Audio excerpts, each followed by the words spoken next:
Hey, hey, hello, hello, come on in. This is going to be very quick. So I need you guys to come in. I'm going to release this word and then I will be out of your hair. If you haven't already, do me a favor and share the broadcast. Tag some people, let them know I am live. I typically don't do impromptu broadcasts anymore. But the Lord really impressed upon me to release this word. I was going to post it, and God said no. Then I was like, okay, I'll just do a quick minute and a half video, and God said no. So I am here live to release this word. So do me a favor, share the broadcast, tag, come on in, come on in. This will not be long, only about 10-15 minutes, and then I'm out of here. Hey, LaQuisha, thank you for tagging. Hey, Ashanta, so good to see you. Come on in, guys. Come on in. Like I said, it's only going to be about 10-15 minutes, and then I am out of here because I couldn't put this in a post and I couldn't do it in a 1 minute, 2 minute reel. So I wanted to be obedient and release this word. I know that if God impressed upon me to release it, then somebody needs to hear it. Hey, Shay, good to see you there on YouTube. If God impressed on me to release it, then somebody needs to hear it. So I am being obedient and doing this very quickly, but I have to get to pick up my daughter, so I won't be on here long. I know I'm always saying I won't be on here long, but legit today I won't because I have to go pick up my daughter before we head to Bible study. Thank you for tagging people, Elder Deidre. Hey, Jasmine. Thank you for jumping on. Thank you guys for sharing and tagging, sharing and tagging. I know we're in a time where people are getting off work and you're commuting and all of that. So tag them so that they can watch the replay. If they catch it, they can catch it later. So thank you for tagging. Okay, so let's go ahead and jump into this because I gotta go. So the Lord has been impressing upon me not just a word, but also a warning or some instruction. Hey, Pastor Nikki. So that's one of the reasons why I wanted to get on here. And I'm not that typical person who is like, this is the word of the Lord for this month or whatever. That's not what God has assigned me to do. But when God does give me a word, whether it be for the month or for the year, oh, okay, Kat. I sure wouldn't have thought that was you. I see you over there on YouTube. But I try to make sure that I'm obedient because I know the timing of a thing is impactful. So here is the prophetic word and warning that in the coming months, hey, Pastor Chelsea, thank you guys for sharing and tagging. I appreciate you. In the coming months, I hear the Lord say that He is going to bring some things back around to you that He had initially mentioned, and you thought that they were not coming to pass. And hey, Felicia, I see you over there on YouTube. Um, and he said that there's some things that are going to be that are going to reoccur in your life, are going to come back around, and they're going to seem familiar. I felt it in my spirit so heavy that God is going to open up doors to you and give opportunities, but they're going to feel familiar. And because I am a prophet and a prophetic counseling prophet, God always gives me things from this language. That is my grace, that is my lane. That when God speaks to me prophetically, it also is connected to mindset, to mental health, and things that we talk about in the language, right?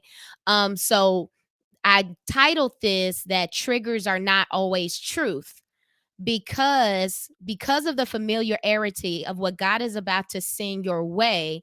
For some of you, you are going to be triggered. I see in the spirit God opening up an opportunity that is from Him, that is going to lead you into some things that you've been hoping for. But that opportunity is going to be connected to something that's familiar, and you will be triggered. Okay, you will be triggered because you're going to be concerned that the way the outcome was before, that you will have that same outcome again.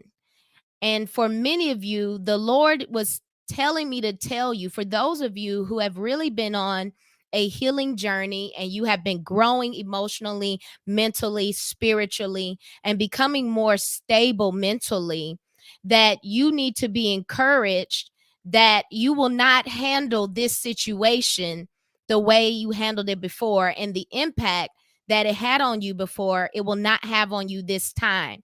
And I hear the Lord say that you need to, hey, Ray, you need to really recognize and celebrate the way that you have grown. And you need to even make a list of the way that you have changed and grown and healed over the past couple of years. And the reason why this is so important is because we know that the devil is a liar, and that he likes to play on our insecurities, and he is going to try to make you feel like you have not changed. He is going to try to make you feel like you are the same person, because this is I feel the Holy Ghost. This is the thing about triggers. Triggers take you back to that place, and a lot of times you disassociate the present and who you are in the present when a trigger takes place. When you are triggered, it makes you literally feel like you are in that moment again. And triggers can lie to you, and they can make you feel that you are the same person that you were in that previous moment. So you lose sight of the present, and you lose sight of how you've grown, and you lose sight of how you've healed when you're triggered. When you're triggered, you can forget everything, and you can go right back to that moment as if you have not changed and evolved. Okay. And so this is why we have to be strategic, and we have to be armed and ready, because we need to know how to prepare ourselves and how to gird our loins and how to prepare our minds for what God is doing. And He is so gracious that He will give us a word to prepare us. And this is why I had to just come on live and begin to elaborate, because I feel that God wants me to prepare you. So Ray already said it. Step one is make a list of how you've grown, how you've healed, and how you have changed since you've began your healing journey. Okay, this is not for those. I'm just going to be very honest with you guys. This is not for those who have not put any work in healing and growing. If you are the same person, this word is not for you.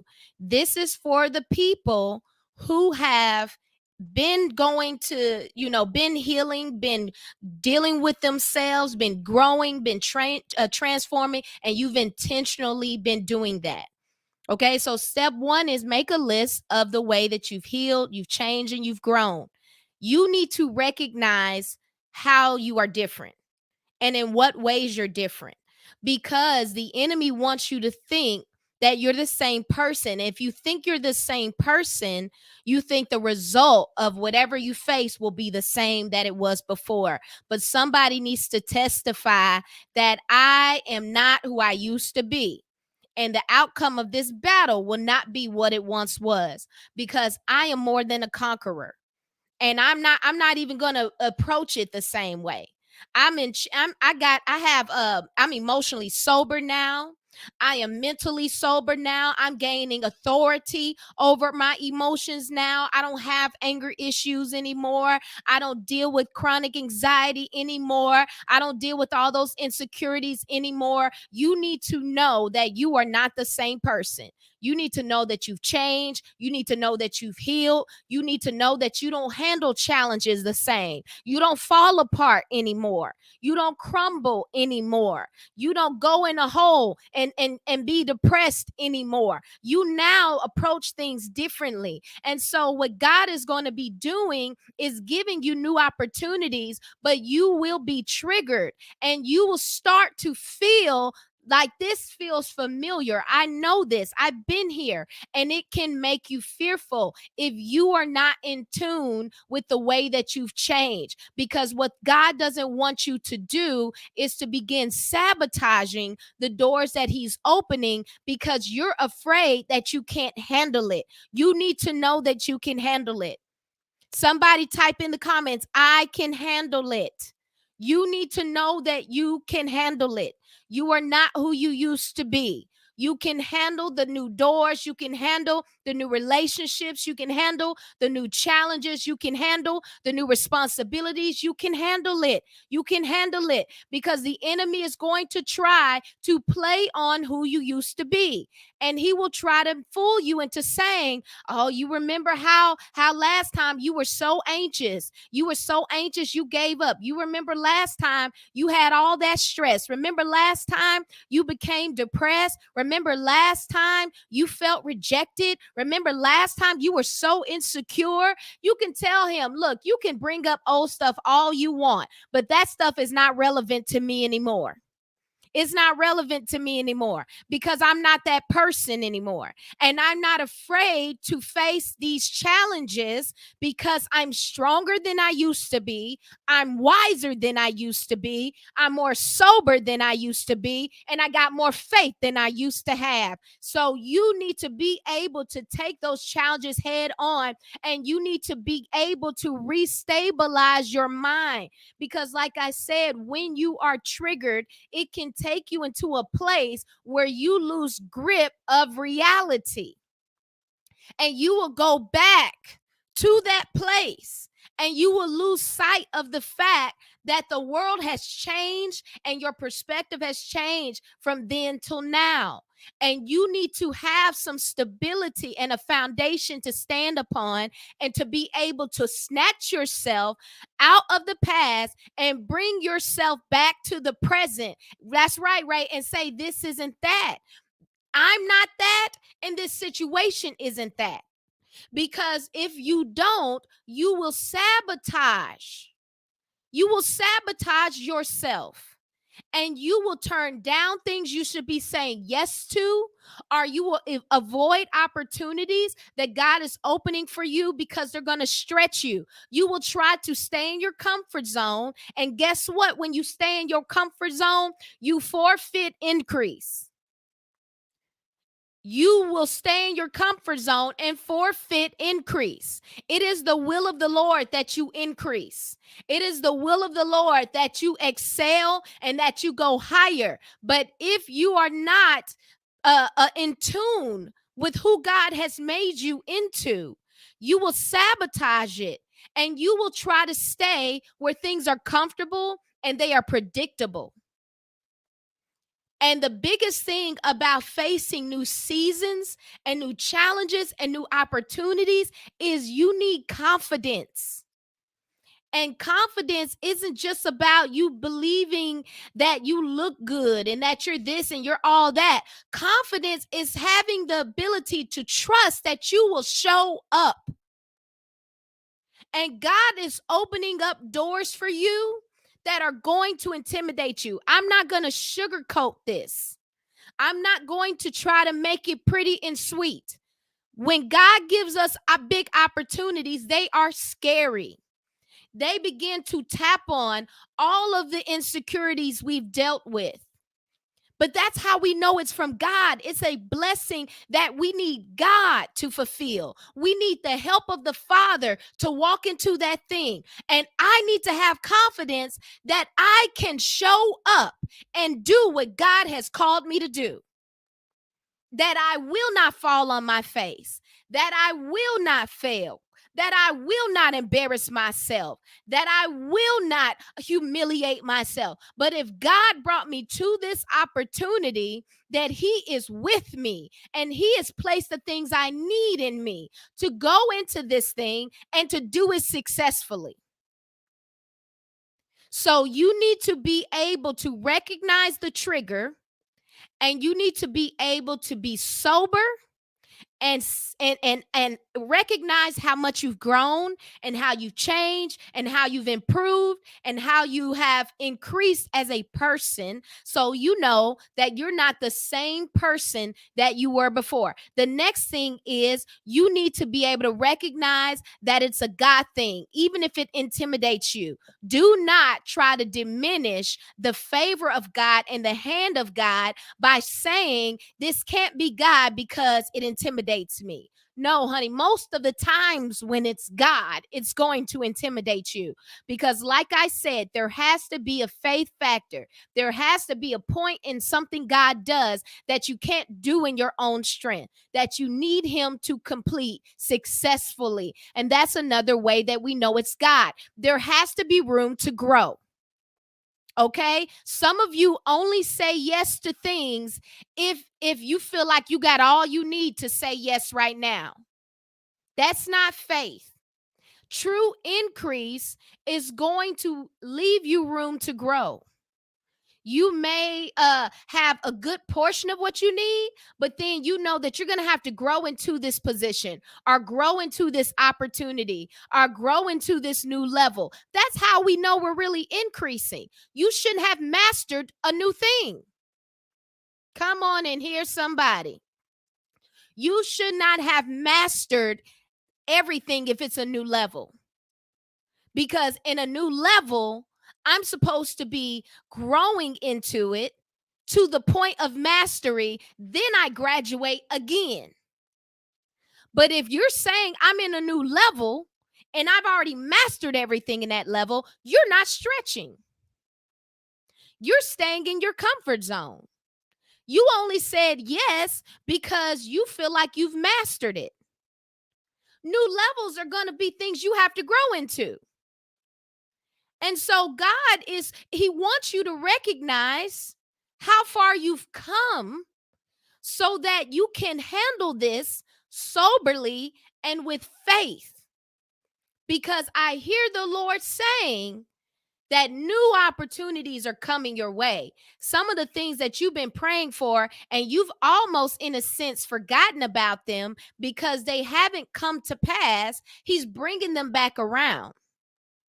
And a lot of these things are going to be triggering for you, whether it's uncomfortable or whether you didn't succeed the first time you did something like that. And now you're triggered because, I hear it.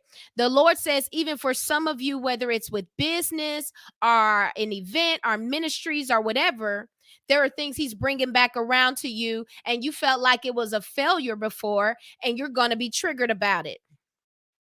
But you need to understand, like I said, you're not the same person. So even the way you did it the first time, you won't do it that way this time. You've grown, and even your motive, yes, God, even your motive for why you're doing it will change. Because some of you did things from a place of rejection. And now you're not going to be birthing it from that place anymore. You're not going to be birthing it to prove people wrong. You're not going to be birthing it to cover up rejection. You're not going to be doing it in order to look a certain way. Your whole motive and reason for doing it has changed. And so the Lord says, don't be dismayed by the triggers, because they're not always truth. How you feel is real. But where that emotion is coming from a lie. Ooh, I hope you caught that. This is what we need to understand for triggers. How you feel from that trigger is real. It's valid. But the place from which that emotion came is not always truth. Sometimes that emotion comes from a lie. Sometimes it comes from a fear. So it's a real emotion, but the source of it can be false, can be a lie, can be fear, can be illusion or delusion. Hear me. Because we think that admitting how we feel and acknowledging how we feel means that the core or the foundation from where that feeling came from is true. And that's not always the case. Yes, you may feel rejected, but the core belief that rejection came from may be faulty. Yes, you may feel afraid, but the place where the fear came from could be the lie of the enemy. So triggers help you to see that something's going on and you need to acknowledge it, but you need to not depend on it and think because you're triggered that where that trigger is coming from is true and accurate. Sometimes that is a finger pointing to the fact that you need to uproot some things and you need to cast down some things and you need to deal with some lies and you need to deal with some deception and you need to deal with the faulty perspective and you need to start to acknowledge the fact that God has done a work in you. He has healed and he has delivered. He has grown and he has transformed. He has instilled some new things in you. He has elevated you. He has taken you to a place in him that you've never had before. He has grown your faith. He has changed your perspective. He has improved your self-esteem. You need to be able to honestly look at the way you've changed. I bind that spirit of false humility that would keep you diminishing what God has done in your life and the way that you have transformed. You need to celebrate yourself. You need to acknowledge what God has done. You need to acknowledge the work you put in. You need to take yourself out to dinner and say, welcome to a new season, self. Welcome to a new life, self. Welcome to a new perspective. I'm celebrating me today. I'm congratulating me today because I need to know that I'm new and I need to know that I'm prepared for all the great things that God has for me. And I will no longer live under the clouds of yesterday's mistakes and yesterday's failures and yesterday's fears. I'm no longer going to live under those clouds. I'm coming into the sunshine and I am celebrating what God is doing and I'm excited about my future. High five yourself and say, I'm excited about your future because God has done a work in you and he has prepared you for what is to come. He has prepared you for the new doors. He has prepared you for the new levels. He has prepared you for the new blessings. He has prepared you for the influence. He has prepared you for the stages. He has prepared you for the clients. He has prepared me and he is going to continue to prepare me. So I will not be deceived by triggers and I will no longer self-sabotage because God has prepared me. And for me to diminish my change is to diminish God's faithfulness and his grace and his mercies and his love that has allowed me to get to this point. So make your list and you take that list to dinner and you celebrate with yourself and you begin to hope. I want you to have the courage to hope. I want you to have the courage to be excited. I want you to have the courage for the new thing. And you need to begin planning out and positioning yourself for this new level. I pray that the Lord makes you uncomfortable with the comfortable. I pray that he makes you uncomfortable with complacency. I pray that he puts a hunger in your belly and he puts a hunger in you for the new thing, even if it scares you, for the new level, even if it intimidates you, for the things that you have worked for. You have worked too hard to get here for you to begin second guessing it. You have worked too hard to get here for you to stay in that comfortable place. You have worked too hard to get here for you to find a way to settle. Settle will not be in your vocabulary. Comfort will not be in your vocabulary. Embrace the discomfort because with the discomfort comes answered prayers, comes manifested expectations, comes with the realization of your wildest dreams. You are going forward by any means necessary. And so when you feel that trigger, don't you dare give into it. I want you to put your thoughts on trial. I want you to assess how you feel, and I want you to get to the root of it and figure out if it's true. Because if it's true, the feeling is a lie. It may look familiar, but it's not the same thing. It may look familiar, but the outcome is not the same. It may look familiar, but I'm not the same. And I'm not going to run because it's familiar. Stop being afraid of familiar. My God, that's a word for somebody. Stop being afraid of familiar, but learn how to discern the difference between something seeming similar and something actually being the same. because sometimes familiarity is there because it is your path and it is your journey. You just didn't navigate it wisely the first time. So some things you experience in life are going to look similar because it is your assignment. Maybe your timing was off. Maybe your discernment was off. Maybe you didn't follow God's instruction. Maybe you were too broken to steward it right. But that doesn't mean it's not for you.